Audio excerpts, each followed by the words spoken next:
કરો છો તમે? આમાં રૂપ અને બાળક ક્યાંથી વચ્ચે આવી ગયા? બધું એકબીજા સાથે જોડાયેલું છે. અરે બીજાને સલાહ આપવી સહેલી છે, પણ તારી સાથે આવું કંઈ થયું નથી ને એટલે તું સહેલાઈથી આવું કહી શકે છે. કોઈ પારકો છોકરો આવી કશું જ કર્યા વગર અડધો હક લઈ જાય એ મારાથી તો સહન નહીં થાય. અને એટલે જ કહું છું કે તું જા.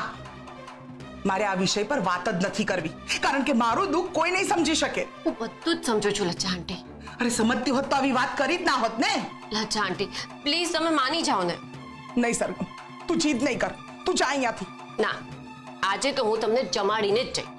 મેં ના કહ્યું ને તને નથી જમવું મારે. લજ્જા આંટી પ્લીઝ નથી જમવું મારે. લજ્જા આંટી અરે નથી જમવું. અરે ના કહ્યું ને તને નથી જમવું.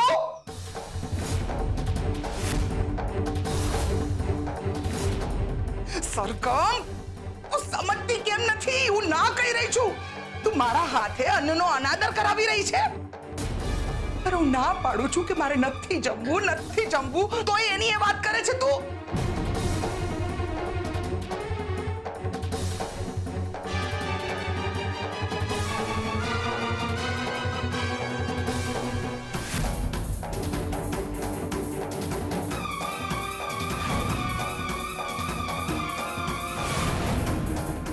લજ્જા આંટી તમે જીદ પકડી છે ને તો કોઈ વાંધો નહીં.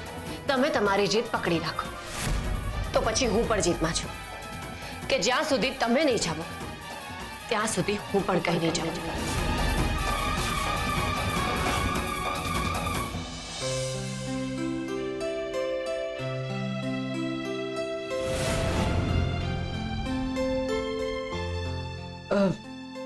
મારે તમને કંઈ કહેવું છે. હા બોલો ને કુંદન. હું અને સરગમ આજે હોલમાં બેઠા હતા, આ આલ્બમ જોતા હતા, ત્યાં સરગમે મને એક પ્રશ્ન પૂછ્યો. શું? એ જ કે આ બધા ફોટામાં પોખરાજ કેમ નથી? તો તમે શું જવાબ આપ્યો? અરે મને સમજાયું જ નહીં કે હું શું જવાબ આપું. એટલે પછી મેં વાતને વાળી લીધી. સારું કરે. રતનના બાબુ, મને બહુ જ ડર લાગે છે. શેનો ડર કુંદન?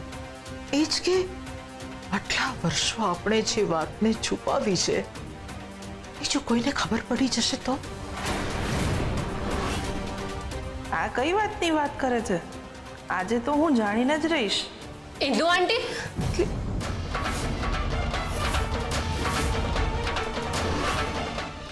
શું કરું, શું કરું? બોલતા તો બોલાઈ ગયું કે આ મરણ ઉપવાસ કરીશ, પણ હવે મારાથી રહેવાતું નથી.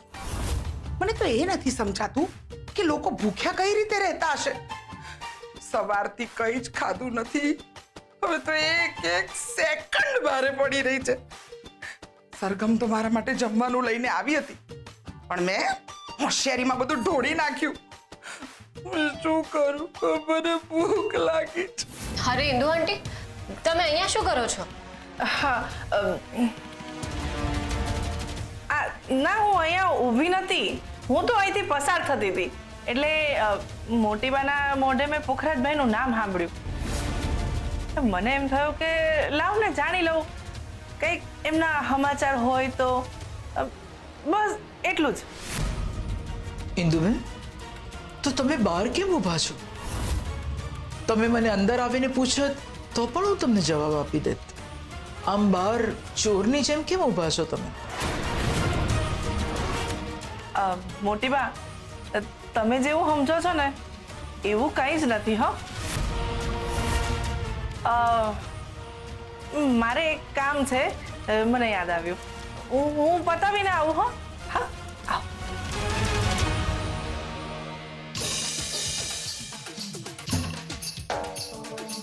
સરગમ, લજ્જા બહુ જમ્યા? ના, આ વખતે વાત થોડી વધારે સિરિયસ થઈ ગઈ છે. લજ્જા આંટી માનવા માટે તૈયાર જ નથી. તો પછી હવે શું કરીશું? પણ આ વાતનું નિરાકરણ તો કરવું પડશે કે નહીં? હા, પણ કઈ રીતે લાવીશું?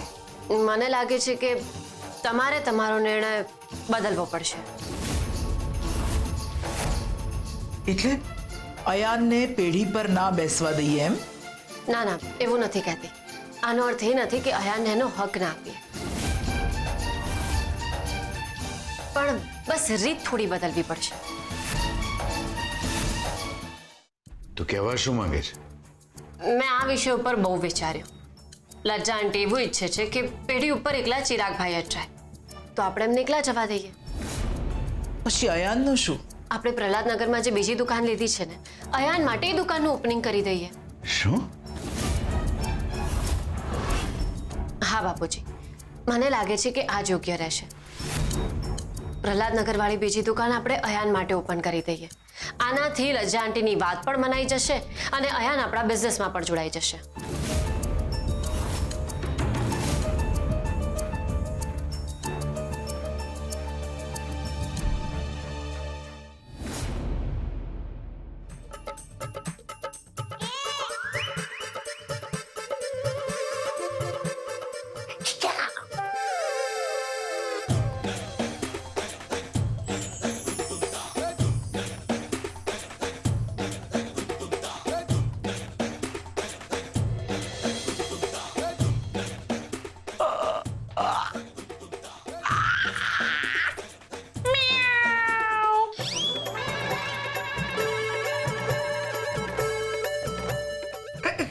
રહોડામાં બિલાડી આવી ગઈ કે હું?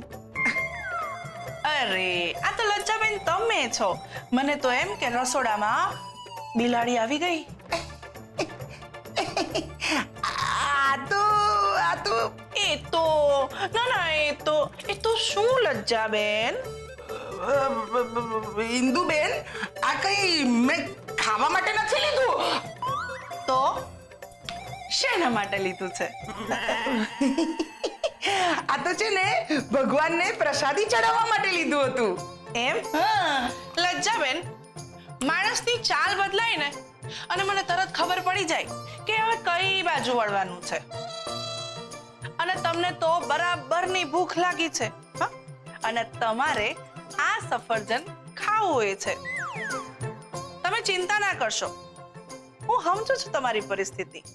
તમારે આ ખાવું હોય ને તો ખાઈ લ્યો, હું કોઈને નહીં કહું. આમેય સવારથી તમે કંઈક ખાધું નથી ને? અરે ઇન્દુમતી બેન, હું તો મક્કમ છું. હું કઈ આ ખાવાની નથી. પાક્કું? હા પાક્કું. 100% પાક્કું? અરે એકદમ પાક્કું. એમાં પૂછવાનું શું હોય? એમ તો પછી આને હું ખાઈ જાઉં?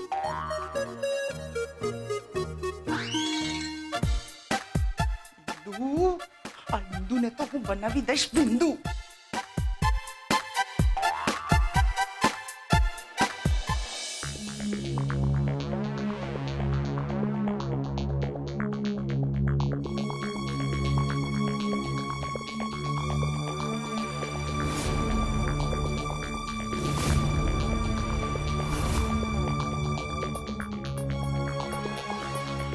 હું તમને જ મળવા આવ્યો છું.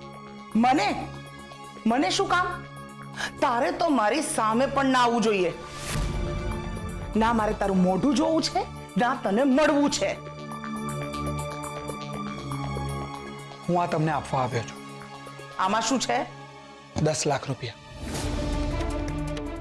10 લાખ રૂપિયા મને શું કરવા આપવા છે? હું તમને 10 લાખ રૂપિયા નથી આપી રહ્યો. આ ચિરાગભાઈએ મને આપ્યા છે અને બદલામાં આ ઘરમાંથી જવાનું કહ્યું છે. હું આ ઘર છોડીને જતો રહીશ, પણ આ રૂપિયા મારે નથી જોઈતા. ખરેખર તું ઘર છોડીને જવા તૈયાર છે? આ સાચું કે છે કે પછી મારી સાથે રમત રમી રહ્યો છે? ના, અહીંયા જે કંઈ પણ થઈ ગયું છે હું બદલી નથી શકવાનો. હું નથી ઈચ્છતો કે મારા કારણે આ ઘરમાં બીજી કોઈ પ્રોબ્લેમ્સ ઊભી થાય.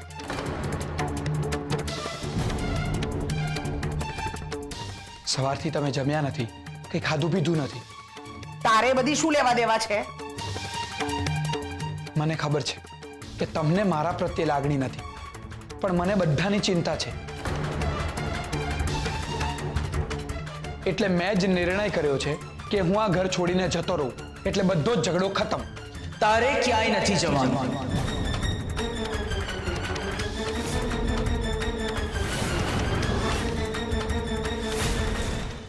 મોટી બા એ જાતે જવાનું કહે છે તો પછી તમે શું કામ ના પાડો છો? હા મોટી બા, જવા દો મને, એમાં જ બધાની ભલાઈ છે. લજ્જા વહુને વાંધો મારા નિર્ણયથી છે. તું અહીંયા રહે એના માટે નહીં. બોલો લજ્જા વહુ, વિરોધ ફક્ત એના માટે જ છે ને કે અયાન ચિરાગ સાથે પેઢી પર ના જવો જોઈએ? હા, ઠીક છે, તો તમે જેમ ઈચ્છો છો એમ જ કરીશ. એટલે તમે તમારો નિર્ણય બદલી નાખતો મોટી બા? હા, હું મારો નિર્ણય બદલું છું. હવે પેઢી ફક્ત ચિરાગ જ સંભાળશે.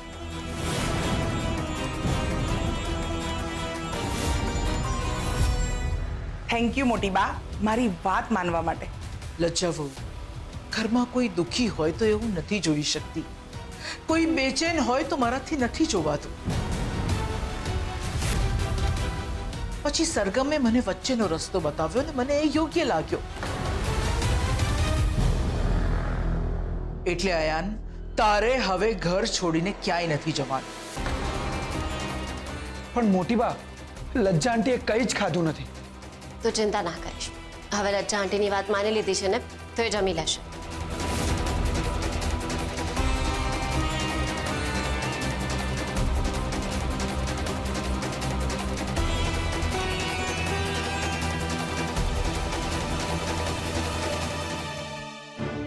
લજ્જા આંટી, હવે તો તમે તમારો ઉપવાસ તોડશો ને? હવે તો તમે જમી લેશો ને? હું હમણાં તમારા માટે જમવાની થાળી પીરસીને લાવું. મોટી બા, એવો તે શું વચ્ચેનો રસ્તો કાઢ્યો તમે? બધું જણાવીશ, પહેલા તમે જમી લો લજ્જા વહુ. હું જમી લઈશ મોટી બા. હોતું હશે. આવો બેસો.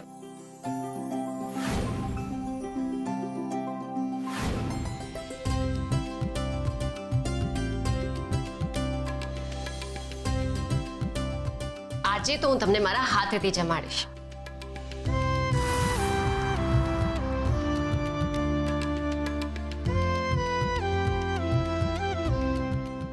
સરગમે વચ્ચેનો રસ્તો કાઢી આપ્યો મોટી બા? હા, સરગમનું બીજું નામ જ સમજણ છે. ઘરમાં જ્યારે જ્યારે કોઈ સમસ્યા સર્જાય છે તો એ સમસ્યાનું સમાધાન કરવા માટે સરગમ હંમેશા મને મદદ કરે છે. અને એ જ તો આપણા સંસ્કાર છે. જો લજ્જા વહુ નતા જમ્યા તો સરગમ પણ ના જમી. એણે પણ સવારથી કંઈ નથી ખાધું.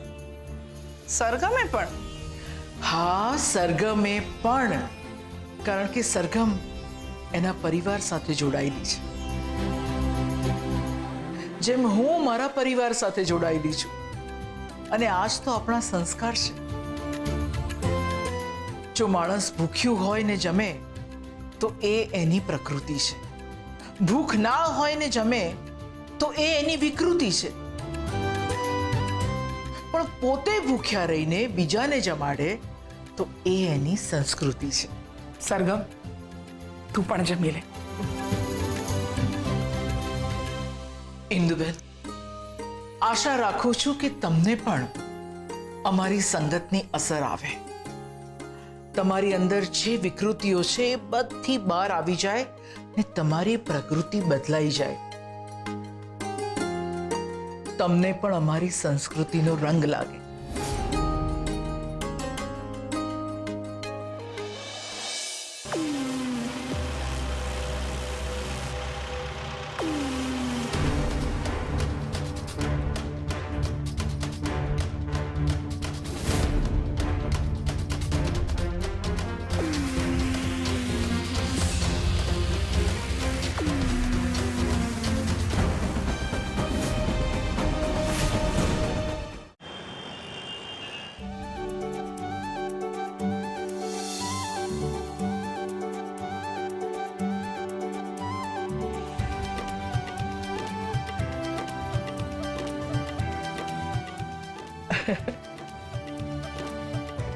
एकदम सुंदर, બહુ જ મસ્ત. ઓકે તો મોટી બા, જલ્દીથી બાપુજીની બાજુમાં જઈને ગોઠવાઈ જાઓ એટલે હું ઇન્ટરવ્યુ શરૂ કરું. ઓકે? અરે પણ ધ્વનિત, મને તો ખબર નથી કે મારે શું બોલવાનું છે. હા, અમે તો કોઈ તૈયારીઓ જ નથી કરી. Relax relax relax relax relax. તમે આવો, પહેલા બેસી જાઓ.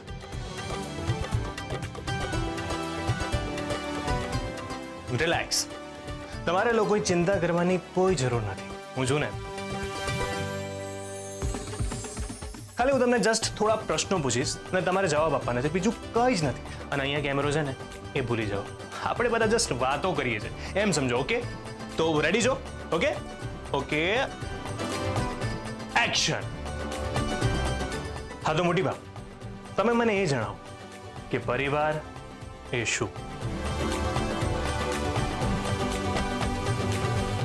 પરિવાર એ તાકાત છે.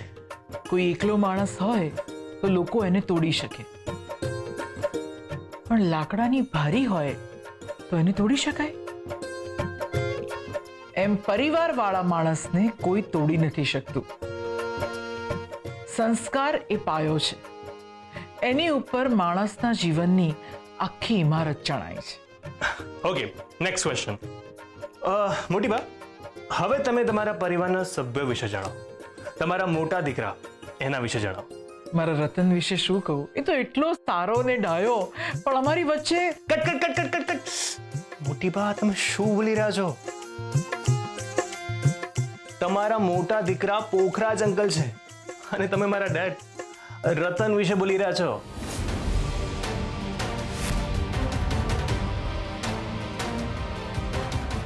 Okay, ready? Okay, roll camera, rolling and action. Actually Pokhraj નાનપણથી જ બહુ તોફાની હતો અને રતન ભલે નાનો હતો પણ પોખરાજ પર ખીજાતો અને બધા રતનની જ વાત માનતા. એટલે અમને પણ એવું લાગવા લાગ્યું કે રતન અમારો મોટો દીકરો છે. ઓકે, હા તો બાપુજી,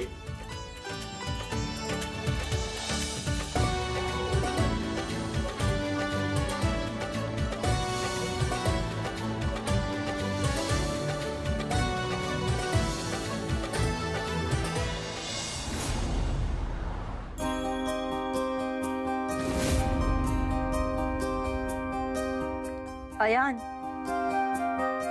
અચાનક આ બધું શું કામ? આ શોપિંગ, આ બહાર લઈ જવું અને આટલી બધી મોંઘી મોંઘી વસ્તુઓ, આટલા બધા પૈસા આવ્યા ક્યાંથી? રૂપ, તું આ બધી વાતમાં શું કામ પડે છે? તું ખુશ છે ને? બસ. એ તો બધું ઠીક છે, પણ શું ચિરાગભાઈએ પૈસા આપ્યા હતા, ક્યાંક એ તો તમે નથી વાપરી નાખ્યા ને? રૂપ, તને ખરેખર એવું લાગે છે કે મેં એ પૈસા વાપર્યા હોય? ના, એ પૈસાને હું અડ્યો પણ નથી અને એ પૈસા તો મેં ક્યારના લજ્જા આંટીને પાછા આપી દીધા છે. તો પછી આટલા બધા પૈસા આવ્યા ક્યાંથી? આજે હું ટ્રેડિંગમાં 25 લાખ રૂપિયા જીત્યો છું રૂપ. 25 લાખ. શું? 25 લાખ? એક જ દિવસમાં આટલી મોટી રકમ? હે મારી સ્ટ્રેટેજી છે. હું કેલ્ક્યુલેશન સાથે સ્ટોક એક્સચેન્જમાં ટ્રેડિંગ કરું છું.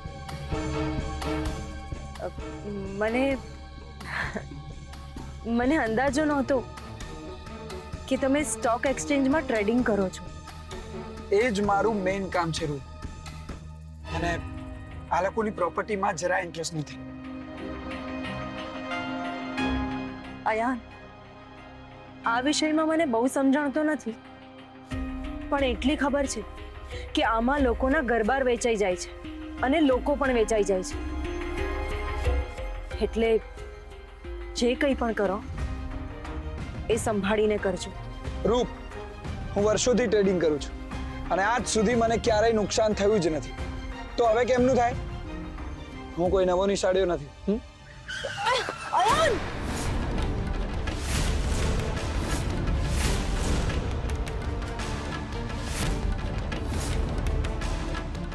સમય બદલાય ને ત્યારે નવા નિશાળેયાઓ પણ બાજી મારી જતા હોય છે અને અનુભવીઓ ખત્તા ખાતા થઈ જાય છે.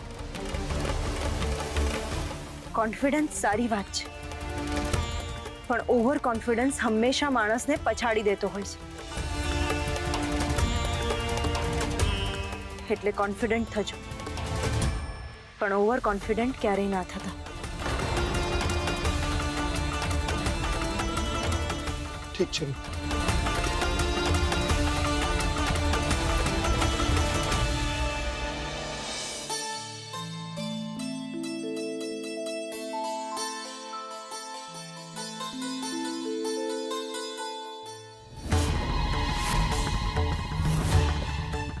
ચલ આપણે ક્યાંક જવાનું છે. જો ઇન્દુ આંટી, અત્યારે મારે મીરા આંટીને કિચનમાં મદદ કરવા જવાનું છે, એટલે અત્યારે હું ક્યાંય નહીં આવી શકું. હું તારા ફાયદાની જ વાત કરી રહી છું, એટલા માટે જ તો તને કહું છું. ચાલ મારી હારે. શું ચાલી રહ્યું છે તમારા મનમાં?